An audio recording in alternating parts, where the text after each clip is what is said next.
if we can't have hard conversation with our employees, we are not bringing them into our inner circle, we are not opening our heart to it. The thing is, it's not about hard conversation, because if your child is not doing well, you will not ignore that part, you will make them sit and you will talk. If in a relationship one person is not doing good, you will sit down and you'll talk about it. But the thing is, a lot of people don't like to talk about it, so they suffocate their feelings, and one day they it burst out very loud.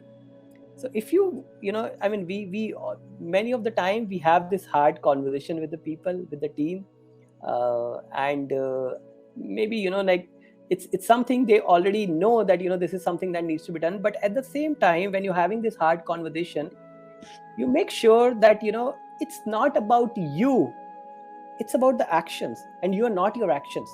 And it's about, it's not my judgment, it's my observation. So observation and judgments are two different things. I observe that you're not doing this. I judge you that you are not a good person. These are two different things. So when you have hard conversation, you need to understand whether you're having this hard conversation out of your observation or out of your judgments. So this is very important.